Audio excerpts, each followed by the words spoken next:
13% de rendement sur les free cash flow, c'est ce que vous pourrez espérer à l'heure d'aujourd'hui si vous investissez sur Rio Tinto. Donc est-ce que c'est une valeur intéressante à mettre en portefeuille ou en watchlist? On va regarder ça tout de suite. Avant de commencer cette vidéo, je vous rappelle que ceci n'est pas un conseil d'investissement, c'est simplement une vidéo qui a but analytique. Je vous présente quantitativement et qualitativement une entreprise. Si vous appréciez ce genre de vidéo, n'hésitez pas à liker et à vous abonner, ça m'encouragerait énormément à continuer.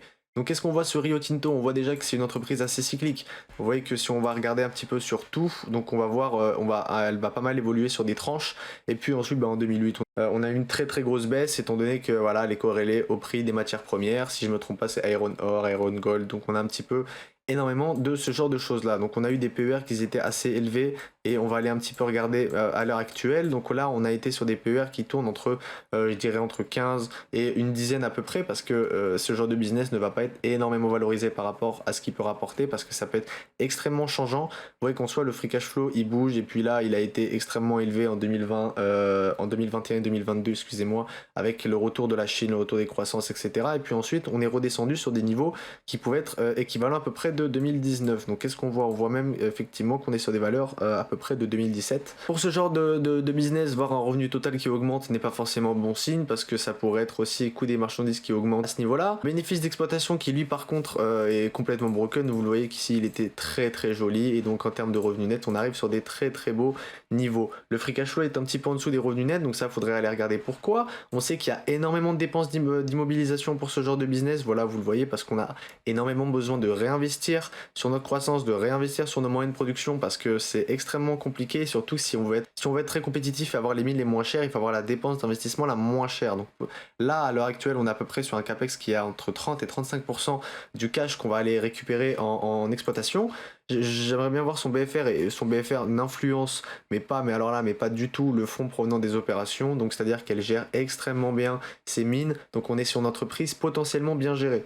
Ensuite, qu'est-ce qu'on va aller voir? On va aller voir qu'il y a pas mal, il y a eu des acquisitions là récemment. En 2022, on a fait 3,85 milliards d'acquisitions. On a vendu du placement. Là aussi, on a vendu du placement. Donc, on va aller peut-être un petit peu changer nos mines. Donc, ça peut être une entreprise bien valorisée. Qu'est-ce qu'ensuite on va faire avec ces 7 milliards de cash qu'on a généré? Donc, on a une partie qui va en immobilisation et ensuite le reste. Donc là, on va aller verser un dividende qui va être à 3,69 milliards. Donc, on a émis de la dette. Alors, pour quelle raison, je ne sais pas forcément. Par contre, ce qu'on peut voir, c'est que le total de dividendes correspond à chaque fois à ce qui va nous rester en termes d'argent. Donc elle va aller verser tout ce qu'elle peut en dividendes, et on va être très très peu sur du rachat d'actions. C'est assez dommage, parce que ce serait une bonne moyen de capitaliser, même si le cours de l'action est très changeant. Je sais que les personnes ont beaucoup plus d'intérêt à aller chercher des dividendes que du rachat d'actions, surtout si c'est des entreprises cycliques qui préfèrent aller récupérer leurs dividendes et ensuite sortir du titre. Effectivement, je peux comprendre. On va aller regarder un total d'actifs qui monte, mais qui en soi, voilà, il monte, il diminue. Je pense que ça doit être la liquidité qui doit pas mal bouger en soi. Effectivement, on voit qu'il y a la liquidité qui bouge. Là, on en a rajouté, mais c'était de la liquidité qu'on a empruntée en faisant de la dette. Alors, à quel niveau est-ce qu'elle s'est endettée? Charge d'intérêt sur la dette, on est à peu près sur 600 millions. Donc ça nous fait à peu près sur du 6 milliards ou du 7 milliards, ça nous fait quand même un peu entre du 8 et du 10% de charge d'intérêt. Donc c'est quand même quelque chose à prendre en compte. Voilà, c'est quand même quelque chose à prendre en compte. Et vous voyez que c'est là-dessus que son revenu net, que ce soit en dette à court terme, on voit que c'est ce qu'on a un petit peu emprunté. On va surtout, on va aller beaucoup plus dans voilà, la dette à court terme. On voit qu'elle est en train de la rembourser à l'heure actuelle. Alors peut-être qu'elle l'a fait en prenant de la dette à long terme. On voit qu'ici ça a été le cas, on a pris 2 milliards, donc potentiellement un petit peu pour rembourser la dette à court terme. Je ne sais pas exactement comment est-ce que ça se profile, ça serait des trucs à aller regarder un petit peu dans leur rapport financier.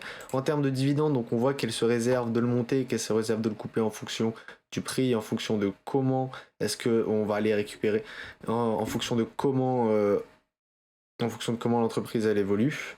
Et on voit voilà, qu'on est à peu près sur du semi-annuel. Elle va verser plusieurs fois, et ensuite elle va verser des dividendes préférentiels. On voit qu'en 2021 on a beaucoup versé, étant donné qu'elle a fait énormément d'argent. Donc on est sur 7,92 par rapport au prix d'acquisition. On est quand même sur un rendement qui est bien au-dessus de 10% en effectif. Donc on a été sur des rendements qui, voilà, là on était à un rendement de 11,84, et avec le prix auquel elle était en 2021, on peut le voir qu'elle était à peu près à 88. Donc on est sur une courbe qui effectivement prend en compte ce risque-là. Donc une entreprise valorisée avec ce risque-là. À l'heure actuelle, on est sur un rendement du dividende à 6,13%. Est-ce qu'on irait chercher un intérêt à aller se positionner sur la matière première à l'heure d'aujourd'hui, sachant que là on a un cours du Brent qui a énormément monté, on a des matières premières qui ont monté, ainsi de suite. Alors est-ce que ça va être intéressant ou pas? On va aller regarder ça un petit peu dans les slides que peut nous proposer l'entreprise. On voit que la production a augmenté, on a des EBITDA qui ont baissé, on a des free cash flow par contre eux qui ont baissé. Un dividende, vous voyez qu'ici qui est égal pratiquement au free cash flow, donc on est à peu près sur là 70% ou peut-être 65% du free cash flow qui va être utilisé pour le dividende. On voit que la production a augmenté, les sales ont baissé, les EBITDA ont baissé. Net earning en soi on est à moins 43% étant donné que je vous ai montré en 2022 on a eu des prix défiant toute concurrence. Donc là on le voit juste ici, on a le prix du fer à la tonne, donc on voit qu'en juin 2021 on a eu des prix extrêmement élevés, donc on a fait énormément de bénéfices et ensuite on a eu des... Bon là, je ne sais pas à quoi elle correspond exactement cette baisse là, mais ensuite voilà on est remonté sur des chiffres assez intéressants et donc le total de dividendes par share qui lui baisse effectivement par rapport et la net dette qui par contre elle augmente et donc la net dette je sais pas sur quoi il se repose pour mettre un 4,4 milliards, je sais pas si est-ce qu'il parle d'un ratio ou etc, c'est pas écrit, ça serait intéressant de savoir ça. Voilà, donc là il nous donne Iron Ore, l'index, Copper et Aluminium, donc on voit à peu près le prix et l'average à laquelle elle va pouvoir aller le vendre. Donc on est sur des prix de l'Iron Ore qui commencent à baisser, on est des prix sur du Copper qui commencent à baisser et l'Aluminium c'est pareil, donc potentiellement il faudrait attendre un petit peu que le delta soit plus important qu'un moins 10 par rapport à ce qu'on a pu avoir en 2022 et voir si est-ce qu'on pourrait pas continuer à baisser, parce que ça pourrait être le cas si il y a une récession qui se confirme dans la plupart des pays. Les premiers à être touchés ce seront les matières premières parce qu'elles devront le vendre immédiatement moins cher et ça va rebondir sur toutes les autres économies. Donc c'est quelque chose à aller regarder en profondeur. Je vous conseille d'aller regarder ce bilan financier, il est très très intéressant et vous pouvez aller regarder un petit peu pourquoi en fait cette entreprise elle va perdre de l'argent. Parce que vous voyez quand même que Iron Ore, Aluminium et Copper ça va être des choses qui vont être utilisées dans énormément de matériaux. Donc on va en avoir énormément besoin, c'est un petit peu comme la métallurgie, mais elle vraiment, elle va aller fournir la matière première aux métallurgistes, elle va aller fournir la matière première aux constructeurs automobiles, elle va les fournir la matière première, enfin, voilà. Vous voyez un petit peu ce que je veux vous dire par là, donc intéressant à aller regarder les prix de l'inflation qui vont aller énormément faire bouger ce genre d'entreprise, hein.